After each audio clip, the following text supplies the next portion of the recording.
তাই নয় কি? আল্লাহ পাক কি জোর করবেন? আল্লাহ পাক জোর করবেন না। কুলিল হাক্কু মির রাব্বিকুম ফামান শাআ ফালইউমিন, যার ইচ্ছা হয় সে ঈমান আনুক, ওয়া মান শাআ ফালইয়াকফুর, যার ইচ্ছা হয় অস্বীকার করুক। আল্লাহ দুনিয়াতে আযাব দিতে পারেন, বিপদে ফেলতে পারেন, শাস্তি দিতে পারেন, চিরস্থায়ী জাহান্নাম দুনিয়াতে দিবেন না, দিবেন? আল্লাহ ফিরে আসার সুযোগ দিবেন। আর আল্লাহ আরো বলেছেন ওয়া হাদাইনাহুন নাজদাইন, আমি দুইটা পথ দেখিয়ে দিয়েছি। অন্য সূরা আল্লাহ পাক বলেছেন ইম্মা শাকিরা ওয়া ইম্মা কাফুরা, ইচ্ছা হলে তুমি কৃতজ্ঞ হও, ইচ্ছা হলে অকৃতজ্ঞ হও। লা ইকরাহা ফিদ-দীন, দিনে কোনো জবরদস্তি নেই, ঘাট ধরে কাউকে ইসলাম কবুল করাতে হবে না। হবে? আল্লাহ পাক চান্স দিয়েছেন এই সময়টুকুতে। এবার আসেন যে প্রত্যেক যুগে যুগে আল্লাহ পাক কি তার পক্ষ থেকে নবী রাসূল পাঠাননি? আসমানি কিতাব পাঠান নাই? নূহ আলাইহিস সালাম ৯৫০ বছর দাওয়াত দিয়েছেন, তার কাছে আল্লাহর কিতাব আসেনি? ৯৫০ বছর দাওয়াত দেওয়ার পরে কিছু মানুষ ইসলাম কবুল করেছে, বেশিরভাগ মানুষই করে নাই। যে বেশিরভাগ মানুষ করেনি আল্লাহ পাক তাদেরকে ডুবিয়ে দিয়েছেন না? আর নূহ আলাইহিস সালামকে এবং তার সঙ্গী সাথী সহ নাজাত দিয়েছেন, উদ্ধার করেছেন, করেননি? একই সুন্নাহ। আদ জাতির কাছে যান, বড় বড় দেহের যারা ঈমান এনেছে আল্লাহ পাক উদ্ধার করেছেন, ঈমান আনে নাই দুনিয়ায় ডুবিয়ে দুনিয়াতেও লাঞ্ছিত করেছেন, পরকালেও চিরস্থায়ী জাহান্নামে পাঠাবেন।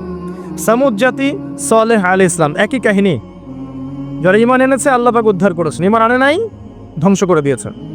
কওমে মাদিয়ান, শুআয়ব আলাইহিস সালামের কওম, একই ঘটনা। ঈমান এনেছে উদ্ধার, ঈমান আনে নাই আল্লাহ পাক ভূমিকম্প দিয়ে ধ্বংস করেছেন। ফিরআউন, একই ঘটনা। দাওয়াত দেওয়া হয়েছে, মুজিজা দেখানো হয়েছে, বারবার সতর্ক করা হয়েছে, ফিরআউন শোনেনি, পাল্টা ধাওয়া করেছে, লোহিত সাগরে আল্লাহ পাক একত্রিত করেছেন, মুহূর্তে ডুবিয়ে দিয়েছেন, শেষ। আর মূসা আলাইহিস সালামকে উদ্ধার করেছেন।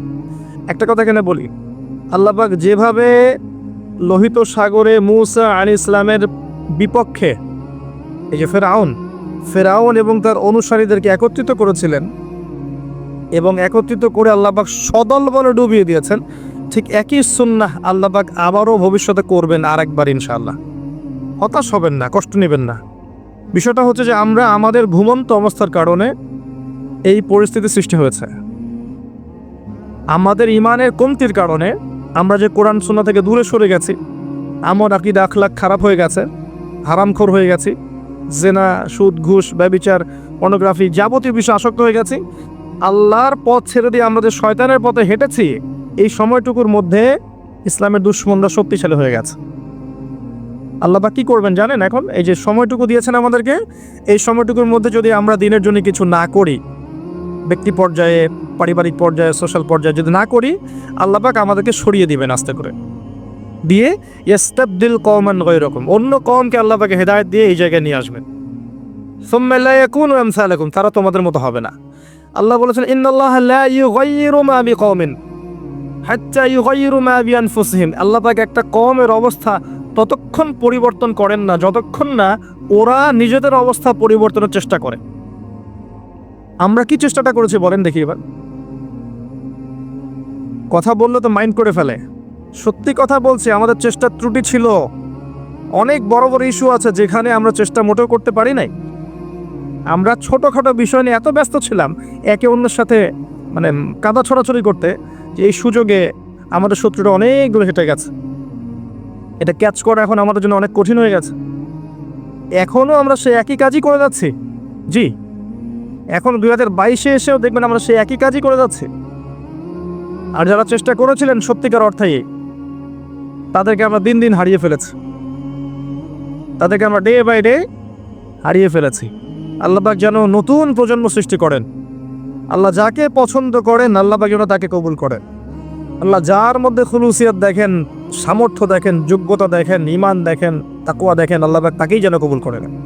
এবং তাদেরকে দিয়ে আল্লাহ পাক এমন একটা রেভলিউশন ক্রিয়েট করেন যাতে আগামী দিনগুলোতে মুসলিমরা অধঃপতনের হাত থেকে রক্ষা পায় এবং কোরআন এবং হাদিসকে হাতে নিয়ে এই জালেম সভ্যতাকে চ্যালেঞ্জ করতে পারে এবং আল্লাহর জমিন, আল্লাহর দিনের যে নূর, যে রব, আল্লাহর দিনের যে ফ্লেভার, যে আধ্যাত্মিকত্ব, যে পতাকার রং, এটা যেন আল্লাহ পাক প্রতিষ্ঠা করতে পারে, তৌফিক দান করে।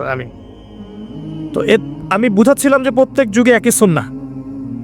মূসা আলাইহিস সালাম এটা বুঝলেন, আসেন তারপরে আমাদের নবী মুহাম্মদ সাল্লাল্লাহু আলাইহি ওয়াসাল্লামের কাছে আসেন।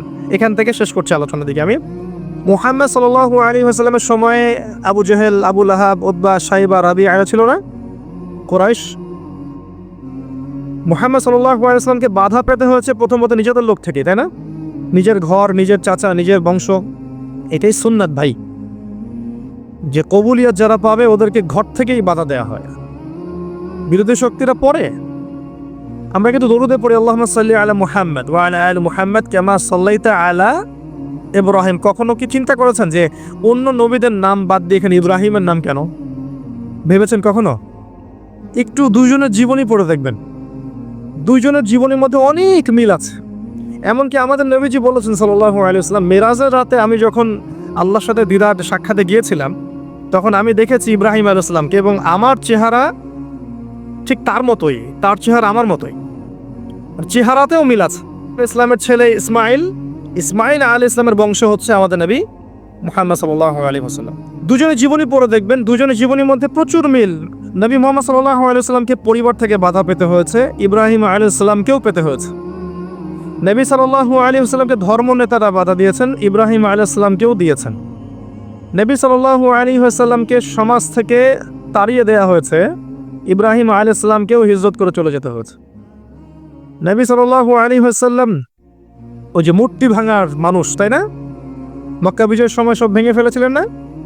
ওয়াকুল জাআল হক ওয়া যাহাকাল বাতিল, এটা পড়ে পড়ে সেই প্রেক্ষাপটে ভেঙেছেন। তারপর তার মানে আপনারা আবার অমুসলিমদের মূর্তি ভাঙতে যায় না, ওইটা সেই প্রেক্ষাপট নয়।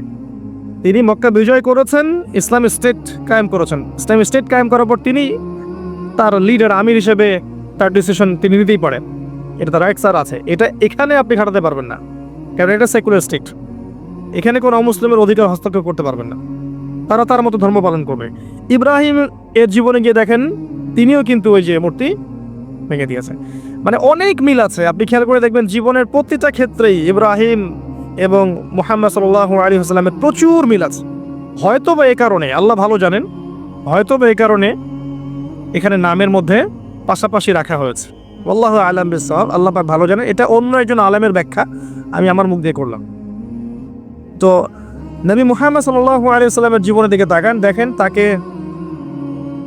এই যে আবু জেহেল, আবু লাহাব, উতবা, শাইবা কেউ মেনে নেয়নি।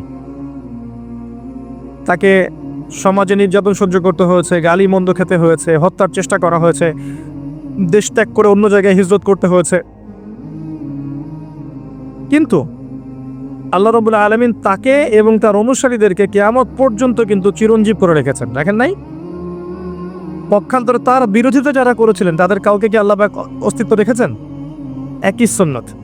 আমাদের নবী সাল্লাল্লাহু আলাইহি ওয়াসাল্লাম যেই যুগে বাস করতেন, শোনেন, সেই যুগের মধ্যে শিরক ছিল। কি ছিল? শিরক ছিল, সুদ ছিল, জিনা ছিল, মাদকদ্রব্য ছিল, আপনার নারীর অবমাননা ছিল, গোত্রীয় হানাহানি কাটাকাটি ছিল। আপনি এখনকার এই বিশ্বের দিকে তাকিয়ে দেখবেন হুবাহু সেই বিষয়গুলোই এখনকার বিশ্বের মধ্যেও আছে, হুবাহু সেই বিষয়। পুরো ওয়ার্ল্ড ওয়াইড আপনি শিরক দেখবেন, ওয়ার্ল্ড ওয়াইড আপনি রিবা, সুদ দেখবেন, সারা বিশ্বব্যাপী আপনি মাদক দেখবেন, সারা বিশ্বব্যাপী নারীর অবমাননা দেখবেন, বেহায়াপনা দেখবেন, জিনা দেখবেন, সারা বিশ্বব্যাপী আপনি দেখবেন গোত্রীয় হানাহানি এখন রাষ্ট্রীয় হানাহানিতে রূপ পেয়েছে। একই স্টাইল চলছে। এরকম একটা জায়গায় নবী সাল্লাল্লাহু আলাইহি ওয়াসাল্লামের কাছে এই বইটা নাজিল করা হলো, আল কোরআনুল কারীম। এই কোরআনুল কারীম দিয়ে নবী সাল্লাল্লাহু আলাইহি ওয়াসাল্লাম 23 বছর দাওয়াতি কাজ করলেন। কত বছর? এবার 23 বছর পরের মক্কার দিকে আপনি তাকান, এখানে কোনো শিরক নাই, আছে? কোনো সুদ নাই, মাদক নাই, নারীর কোনো অবমাননা নাই, কোনো অশ্লীলতা নাই, গোত্রীয় হানাহানি কাটাকাটি কিছু আছে? কিচ্ছু নাই। এই 23 বছর শুধুমাত্র আল কোরআন এবং এর ব্যাখ্যা সুন্নাহ, এই দুইটাকে কাজে লাগিয়ে নবী সাল্লাল্লাহু আলাইহি ওয়াসাল্লাম জাহেলি সমাজকে সোনালী সমাজে পরিণত করলেন। এই এখন আমাকে বলেন, সেই আল্লাহ কি এখন নাই? সেই কিতাব নাই? সেই নবীর সুন্নাহ নেই? তাহলে আজকেও কি সম্ভব ছিল না জাহেলিয়াত দূর করে আলো জ্বালানো? সম্ভব ছিল না? ছিল। কিছু কাজ করতে হতো বা করতে হবে, বলে দেব কি কি? আল্লাহ আমাকে তৌফিক দান করুন, আপনাদের সবাইকেও করার তৌফিক দান করুন। দুইটা দিক বলছি। এক নম্বর দিক হচ্ছে জ্ঞান অর্জন করতে হবে, জ্ঞান অনুযায়ী আমল করতে হবে, পারিবারিক আদর্শটা ধরে রাখতে হবে, আপনার হালাল রিজিকের ব্যবস্থা করতে হবে, আপনাকে দিনের জন্য নিজের জান মাল সময় শ্রম প্রতিভা দিয়ে দিনের খেদমতে আঞ্জাম দিতে হবে, উম্মার ঐক্যের জন্য আপনাকে চেষ্টা করতে হবে, অর্থনৈতিকভাবে স্বাবলম্বী হতে হবে এবং এমনভাবে ইসলামের দাওয়াত দিয়ে উম্মাকে, দেশকে, জাতিকে, রাষ্ট্রকে ভালো কিছু দিতে হবে যেন আমরা মধ্যম পন্থায় ইসলামের পতাকা নিয়ে এগিয়ে যেতে পারি। এই কাজগুলো করলে আজও সম্ভব, আলো জ্বালানো আজও সম্ভব। আরেকটা কাজ, এই বইটার হক আদায় করতে হবে, আল কোরআনের হক আদায় করতে হবে, বিশুদ্ধ তিলাওয়াত শিখতে হবে। এক নম্বর কি? বিশুদ্ধ তিলাওয়াত শিখতে হবে। 2 নম্বর হচ্ছে এর কিছু অংশ হিফজ করার চেষ্টা করতে হবে। 3 নম্বর এর অর্থটা বোঝার চেষ্টা করতে হবে। 4 নম্বর এর আদেশগুলো মেনে চলার চেষ্টা করতে হবে। 5 নম্বর এর সমস্ত নিষেধ বর্জন করার চেষ্টা করতে হবে। আর 6 নম্বর এর দাওয়াতটা মানুষের ঘরে ঘরে পৌঁছানোর চেষ্টা করতে হবে। পারা যাবে ইনশাল্লাহ? তিলাওয়াত কতটুকু সময় লাগতে পারে ভাই তিলাওয়াত শিখতে? 1 মাস, 2 মাস, 3 মাস, সর্বোচ্চ 3 মাস। 3টা মাস আমরা 1 ঘন্টা করে আল্লাহর জন্য উৎসর্গ করতে পারবো না? 3 মাসে 90 দিন, তাই না? দৈনিক যদি 1 ঘন্টা করে দেন তাহলে 30 ঘন্টা হচ্ছে আপনার, 90 ঘন্টা হচ্ছে আপনার। তো 90 ঘন্টায় কয়দিন হয়? 90 ঘন্টায় কয়দিন হয়? 4 দিনের বেশি বা 4 দিনের মতোই নাকি? 4 দিনের কাছাকাছি, 3 দিন প্লাস 4 দিনের কাছাকাছি। 4টা দিন যদি আপনি আল্লাহর জন্য দিয়ে দেন, উৎসর্গ করেন, এই বই আল্লাহর কিতাব আপনি পড়া শিখে যাবেন। আপনি কি রাজি নাই? মাত্র 4টা দিন আপনি উৎসর্গ করেন আল্লাহর জন্যে। একজন ওস্তাদের কাছে যান, একজন কারির কাছে যান, মাদ্রাসার শিক্ষকের কাছে যান। আর আমার পরামর্শ যে কমই মাদ্রাসার ওস্তাদদের সাথে থাকেন, এটা আমার পরামর্শ। তাহলে আপনি ভালো শিখবেন। আরবি ব্যাকরণ থেকে শুরু করে আপনি কোরআন, হাদিস, ফিকহ, অন্যান্য বিষয়গুলো ভালো শিখবেন ইনশাল্লাহ। গিয়ে আপনি সুন্দর করে কোরআন পড়া শেখেন। পারবেন না ইনশাল্লাহ ভাই? তিলাওয়াত শিখতে 3 মাস লাগে বলেছি। 3 মাসকে আপনি যদি 90 ঘন্টায় ভাগ করেন, দেখবেন আপনি আপনার জীবনের 4 দিন দিচ্ছেন মাত্র।